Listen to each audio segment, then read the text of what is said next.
2024ರ ಕೇಂದ್ರ ಬಜೆಟ್ ಮಂಡನೆ ಆಗಿದೆ. ಇವತ್ತಿನ ಕೇಂದ್ರದ ಬಜೆಟ್ ಏನಿದೆ, ಈಗಾಗಲೇ ಆರ್ಥಿಕ ಸಚಿವರು ಹೇಳದಂಥ ರೀತಿಯಲ್ಲಿ ಚುನಾವಣೆಗೆ ಹೋಗ್ತಕ್ಕಂಥ ಸಂದರ್ಭ ಇದು.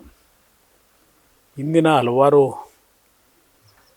5 ವರ್ಷದ ಆಡಳಿತದಲ್ಲಿ ಯಾವ್ಯಾವ ಒಂದು ಸೆಕ್ಟರ್ಗಳಿಗೆ ಶಕ್ತಿ ತುಂಬಿದ್ದೇವೆ, ಮಹಿಳೆಯರಿಗಿರ್ಬೋದು, ಯುವಕರಿಗಿರ್ಬೋದು, ಮತ್ತು ನಮ್ಮ ಕೃಷಿ ವಲಯಕ್ಕಿರ್ಬೋದು, ಅದು ಎಲ್ಲದರ ಮಾಹಿತಿಗಳನ್ನು ಈ ಬಜೆಟ್ನಲ್ಲಿ ಅವರೇನು ಪ್ರತಿಯೊಂದನ್ನು ನೆನಪಿಸ್ಕೊಂಡಿದ್ದಾರೆ. ಮುಂದಿನ ದಿನಗಳಲ್ಲಿ ಯುವ ಜನತೆಗೆ ಮತ್ತು ಹಲವಾರು ವರ್ಗಕ್ಕೆ ಇನ್ನೂ ಹೆಚ್ಚಿನ ರೀತಿಯ ಆರ್ಥಿಕ ನೆರವುಗಳನ್ನು ಕೊಡ್ತಕ್ಕಂಥದ್ರ ಮುಖಾಂತರ ಇವತ್ತು ದೇಶದ ಉತ್ಪಾದನೆ ಏನು ಒಂದು ದಾಖಲಾತಿಯ ಪ್ರಮಾಣದಲ್ಲಿ ಗ್ರಾಫ್ ಮೇಲಕ್ಕೆ ಹೋಗ್ತಾ ಇದೆ. ಅದನ್ನು ಪ್ರತಿ ಒಂದು ವರ್ಗದ ಜನತೆಯ ಕಲ್ಯಾಣಕ್ಕೆ, ಜನತೆಯ ಒಂದು ಅಭಿವೃದ್ಧಿಗೆ, ಅವರ ನಿರೀಕ್ಷೆಗಳಿಗೆ ನಾವು ಕಾರ್ಯಕ್ರಮಗಳ ರೂಪಿಸ್ತೀವಿ ಅಂತಕ್ಕಂಥದ್ದಕ್ಕೆ ಒಂದು ಮುಂದಿನ ಪೂರ್ಣ ಪ್ರಮಾಣದ ಒಂದು ಬಜೆಟನ್ನು ಮಂಡನೆ ಮಾಡ್ತಕ್ಕಂಥದ್ದಕ್ಕೆ ಸಿದ್ಧತೆ ಯಾವ ರೀತಿ ಮಾಡಿದ್ದೇವೆ ಅಂತಕ್ಕಂಥ ಒಂದು ಮಧ್ಯಮ ವರದಿಯನ್ನು ಬಿಡುಗಡೆ ಮಾಡಿದ್ದಾರೆ ಬಜೆಟನ್ನು.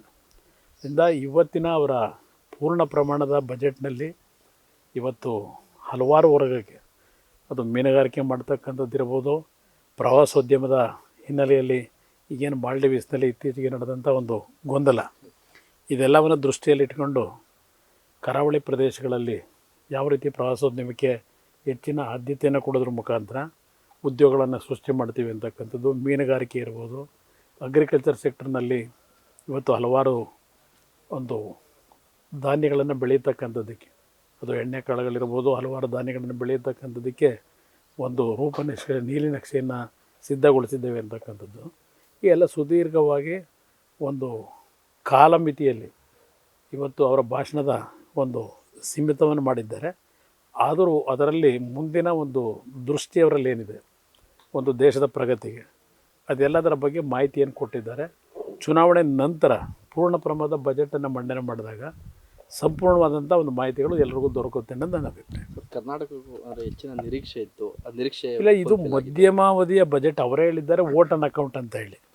ಅದೆಲ್ಲವನ್ನು ಸುದೀರ್ಘವಾಗಿ ಈ ಒಂದು ವಿಷಯದಲ್ಲಿ ಇವತ್ತಿನ ಬಜೆಟಲ್ಲಿ ಮಂಡನೆ ಮಾಡಿಲ್ಲ. ಅವ್ರು ಏನು ಹೇಳಿದ್ದಾರೆ, ಇದು ಮಧ್ಯಮ ಒಂದು ಬಜೆಟ್ ಅಂತಕ್ಕಂಥದ್ದು, ಮಧ್ಯಮಾವಧಿ ಬಜೆಟ್ ಅಂತ ಹೇಳಿ ಅವರೇ ಹೇಳಿದ್ದಾರೆ. ಮೊದಲು ಇದು ವೋಟ್ ಆನ್ ಅಕೌಂಟ್ ತೊಗೋತೀವಿ ಅಂತೇಳಿ.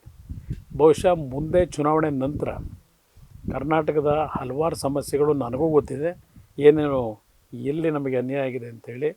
ಅದೆಲ್ಲವನ್ನು ಜಾರಿಗೆ ತರತಕ್ಕಂಥದ್ದಕ್ಕೆ ಕೇಂದ್ರ ಸರ್ಕಾರದ ಮನವೊಲಿಸ್ತಕ್ಕಂಥದ್ರಲ್ಲಿ ಪ್ರಾಮಾಣಿಕವಾಗಿ ಜನತೆಯ ಪರವಾಗಿ ನಾವು ಇರ್ತೀವಿ. ಅದ್ರ ಜೊತೆಗೆ ಬಹುಶಃ ಪೂರ್ಣ ಪ್ರಮಾಣದ ಬಜೆಟನ್ನು ಮಂಡನೆ ಮಾಡಿದಾಗ ನಮ್ಮ ರಾಜ್ಯಕ್ಕೆ ಆಗಿರ್ತಕ್ಕಂಥ ಹಲವಾರು ಒಂದು ಲೋಪಗಳೇನಿದೆ ಸರಿಯಾಗುತ್ತೆ ಅಂತಕ್ಕಂಥ ಒಂದು ನಂಬಿಕೆ ಇದೆ. ಸರ್, ಈಗ ಲೋಕಸಭಾ ಚುನಾವಣೆ ನಂತರ ಕಾಂಗ್ರೆಸ್ಗೆ ನಿರೀಕ್ಷಿತ ಸ್ಥಾನಗಳು ಬರಲಿಲ್ಲ ಅಂದರೆ ಗ್ಯಾರಂಟಿಗಳನ್ನ ರದ್ದು ಮಾಡಬೇಕಾಗುತ್ತೆ ಅನ್ನೋ ಸ್ಟೇಟ್ಮೆಂಟ್ ಬಾಲಕೃಷ್ಣ ಕೊಟ್ಟಿದ್ದಾರೆ ಸರ್. ಬ್ಲ್ಯಾಕ್ ಮೇಲ್ ರಾಜಕಾರಣ ಸರ್ ಇದು. ಅದರಲ್ಲೇನು ಸಂಶಯ ಇದೆಯಾ? ಅವ್ರ ಮಾತಿಗೆ ಹೆಚ್ಚಿನ ಪ್ರಾಶಸ್ತ್ಯ ಕೊಡೋದು ಅನವಶ್ಯಕ ನನ್ನ ಅಭಿಪ್ರಾಯದಲ್ಲಿ. ಈಗ ಚುನಾವಣೆ ಸಂದರ್ಭದಲ್ಲಿ ಅದು ಎಂಥದ್ದು 4,000 3,000 ಗಿಫ್ಟ್ ಕೊಡ್ತೀವಿ ಅಂತೇಳಿ ಆ ಮಾಯಕರುಗಳ ಮನೆಗಳಿಗೆ ಹೆಣ್ಮಕ್ಳಿಗೆ ಕೊಟ್ಟರಲ್ಲ, ಅದೆಲ್ಲ ಕೊಟ್ಟಿದ್ದಾರೆ ಇಲ್ಲಿವರೆಗೆ. ಹಲವಾರು ಕಡೆ ಮಾಡ್ಕೊಂಬಂದರು. ನೀವು ಇಲ್ಲಿ ಓಟ್ ಹಾಕ್ಬಿಡಿ, ಬೆಳಗ್ಗೆ ಹೋಗಿ ನಿಮ್ಮ ಮನೆಗೆ ಏನು ಬೇಕೋ ಖರೀದಿ ಮಾಡ್ಕೊಳ್ಳಿ ಅಂತೇಳಿ ಒಂದು ಕಾರ್ಡ್ಗಳು ಕೊಟ್ಟರು. 51 ಕ್ಷೇತ್ರದಲ್ಲಿ 60,000 ಕಾರ್ಡ್ ಹಂಚಿದ್ದಾರೆ ಅಂತ ಹೇಳ್ತಾರೆ. ಅದೇ ರೀತಿಯಲ್ಲೇ ಈ ಒಂದು ಗ್ಯಾರಂಟಿ ಕಾರ್ಯಕ್ರಮವು ನಾನು ಈಗಾಗಲೇ ಏನು ಹೇಳಿದ್ದೇನೆ, ಇದು ಲೋಕಸಭೆ ಚುನಾವಣೆಯವರೆಗೆ ಇಡುತ್ತಾರೆ. ಇದನ್ನು ಅದು ಸರ್ಕಾರದ ಹಿನ್ನೆಲೆಯಲ್ಲಿ ಅವರೇನು ಚರ್ಚೆ ಮಾಡ್ಕೊಂಡಿದ್ದಾರೆ ಅದನ್ನು ಈ ವ್ಯಕ್ತಿ ಮೊನ್ನೆ ದಿನ ಕಾಂಗ್ರೆಸ್ಗೆ ಓಟ್ ಹಾಕ್ತಾ ಇದ್ದರೆ ಇವತ್ತು ಎಲ್ಲ ಕಾರ್ಯಕ್ರಮಗಳು ರದ್ದು ಮಾಡ್ತೀವಿ ಅಂತ ಹೇಳಿರ್ಬೋದು. ಚರ್ಚೆ ಆಗಿದೆ ಅಂತ ಅವ್ರು ಮಾಡೇ ಇದನ್ನು ಅವರೆಲ್ಲ ಚರ್ಚೆ ಮಾಡಿದ್ದಾರೆ. ಪಾರ್ಲಿಮೆಂಟವ್ರಿಗೆ ಕೊಡೋಣ, ಆಮೇಲೆ ನೋಡ್ಕೊಳ್ಳೋಣ ಅಂತ ಹೇಳಿ ಅದನ್ನು ಇವರು ಯಾವುದೋ ಕಾರ್ಯಕ್ರಮದಲ್ಲಿ ಈಗ ಕಾಂಗ್ರೆಸ್ನ ಅಭ್ಯರ್ಥಿಗೆ ಮತ ಪಡೀತಕ್ಕಂಥದ್ದಕ್ಕೆ, ನೋಡಿ ನೀವು ಕಾರ್ಯಕ್ರಮಕ್ಕೆ ನಮ್ಮ ಅಭ್ಯರ್ಥಿ ಓಟ್ ಹಾಕ್ತಾಯಿದ್ರೆ ಈ ಕಾರ್ಯಕ್ರಮನೇ ತೆಗೆದುಹಾಕ್ಬಿಡ್ತೀವಿ ಅಂತಕ್ಕಂಥ ಭಾಷಣ ಇದೆಯಲ್ಲ, ಅಲ್ಲಿ ನಡೆದಿರ್ತಕ್ಕಂಥ ಒಳಗಡೆ ಚರ್ಚೆ ಏನಿದೆ ಅದು ಅವ್ರ ಬಾಯಲ್ಲಿ ಬಂದಿದೆ ಅನ್ನೋದು ನನ್ನ ಅಭಿಪ್ರಾಯ. ಮಾತುಕತೆ ರಿವೀಲ್ ಆಗಿದೆ ಅಂತ ಆಗಿದೆ ಅಷ್ಟೆ. ಅಂದರೆ ಸಮರ್ಪಕವಾಗಿ ಗ್ಯಾರಂಟಿ ಕೊಡ್ಲಿಕ್ಕೆ ಆಗ್ತಿಲ್ವಾ ಸರ್ ಇವ್ರ ಕೈಯಲ್ಲಿ? ಕೊಡಲಿಕ್ಕೆ ಅವಕಾಶಗಳಿದೆ ನನ್ನ ಅಭಿಪ್ರಾಯದಲ್ಲಿ. ಏನು ದೊಡ್ಡ ಪ್ರತಿನಿತ್ಯ ನಡೆದಿದ್ದೇವೆ ಹೇಳ್ತಾರಲ್ಲ, ಇದು ಏನು ಅಂಥ ದೊಡ್ಡ ಕಾರ್ಯಕ್ರಮ ಏನಲ್ಲ, ಇದು ಕೊಡಲಿಕ್ಕೂ ಏನು ಸಮಸ್ಯೆ ಇಲ್ಲ.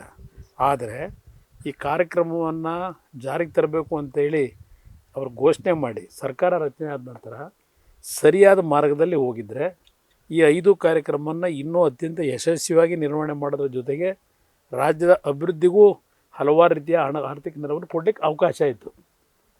ಅದು ಇವ್ರ ತಪ್ಪುಗಳಿಂದ ಇದು ಎಲ್ಲ ಒಂದು ಕಡೆ ಕೊಟ್ಟಂಥದ್ದು ಸರಿಯಾದ ರೀತಿ ಬಳಕೆ ಆಗ್ತಿಲ್ಲ.